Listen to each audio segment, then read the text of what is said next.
दूर पहाड़ियों के बीच बसा एक छोटा सा गांव, चारों ओर हरियाली, मिट्टी के घरों से उठता धुआं, खेतों में काम करते किसान, पक्षियों की चहचहाहट और आसमान में हल्का सुनहरा सूरज। हर चेहरे पर सुकून है। गांव के बीचों बीच एक पुराना बरगद है। उसके नीचे कुछ बूढ़े बैठे हैं, हाथों में लाठी और हवा में पुरानी कहानियों की खुशबू। उनकी आंखों में डर और रहस्य दोनों है, मानो कुछ अनकहा अब भी उस गांव में जिंदा है। रात गहराती है, एक एक कर दिए बुझने लगते हैं। हवा अचानक ठंडी पड़ जाती है। दूर खेतों से किसी अजीब सी फुसफुसाहट की आवाज आती है। कुत्ते भौंकते हैं मगर कोई दिखाई नहीं देता। सुबह खेतों में मिट्टी पर अजीब निशान दिखाई देते हैं, जैसे किसी औरत के पांव उल्टे पड़े हों। लोग सिहर जाते हैं। हवा में हल्की सरसराहट के साथ डर फैलता है। अब लोग जल्दी घर लौटने लगे हैं। बच्चे खेलना छोड़ देते हैं और रात को दरवाजे कसकर बंद किए जाते हैं। हर घर की दीवारों पर अंधेरे के निशान जैसे उभरते हैं। गांव के बाहर एक पुराना सूखा कुआं है, कुआं जिसके पास रात में कोई नहीं जाता। वहीं से किसी ने काली चूनर उड़ते देखी और फिर सब कुछ शांत हो गया। अगली सुबह खेतों में फसल सूखी पाई जाती है, जैसे रात भर कोई उसकी जान चूस गया हो। किसान मिट्टी को छूते हैं और नीचे से ठंडी राख जैसी धूल निकलती है।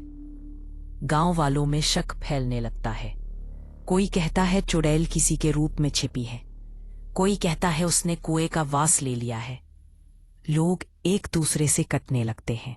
एक बूढ़ी औरत सब समझ रही होती है। वो अपने कमरे में पुरानी ताबीजें निकालती है, मिट्टी की मूर्तियां रखती है और चुपचाप आसमान को देखती है। उसे पता है अब वक्त आ गया है। अगले दिन सब लोग बरगद के नीचे इकट्ठा होते हैं। बिना बोले, बिना बहस के, सबकी आंखों में एक ही बात, अब इसे रोका जाएगा। सब मिलकर तैयारी करने लगते हैं। गांव वाले मिट्टी के दीपक बनाते हैं, सूखे पेड़ की टहनियां इकट्ठा करते हैं और हर घर में दिए रखने की योजना बनाते हैं।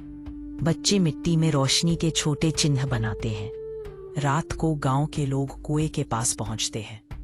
हवा भारी है, आसमान में बादल घुमड़ रहे हैं। दियों की कतार जलती है और तभी एक ठंडी चीख गूंजती है। परछाई उठती है, वही चुड़ैल काले बालों के बीच लाल आंखें चमकती हैं। लोग मंत्र पढ़ते हैं, धुएं में बदलकर गायब हो जाती है। कुछ लोग गिरते हैं, कुछ थक कर बैठ जाते हैं, लेकिन इस बार सब पीछे नहीं हटते। बूढ़ी औरत कुएं के पास कुछ ढूंढती है। वहां मिट्टी में एक पुराना चिन्ह दबा है। वो समझ जाती है ये चुड़ैल रोशनी से डरती है और एकता से उसकी शक्ति टूटती है। अगली रात पूरा गांव तैयार होता है। हर घर, हर गली में दिए रखे जाते हैं। दियों की लौ एक साथ जलती है और गांव सुनहरे उजाले से नहाता है। कुएं के पास वही परछाई फिर उठती है। इस बार गांव वाले चारों ओर घेरा बनाते हैं। उनके हाथों में जलते दिए और पवित्र धूल। प्रकाश चारों तरफ फैलता है और चुड़ैल की आकृति धीरे धीरे धुंध में घुल जाती है। सूरज उगता है, हवा हल्की और गर्म है। खेतों में हरियाली लौट आई है। बच्चे हंस रहे हैं और कुएं से अब साफ पानी बह रहा है। बरगद के नीचे अब फिर लोग बैठते हैं। इस बार डर नहीं, बस सुकून। गांव अब एक हो गया है। दूर आसमान में उड़ती धूल में मानो वही परछाई धीरे से मुस्कुरा रही है और मिट जाती है।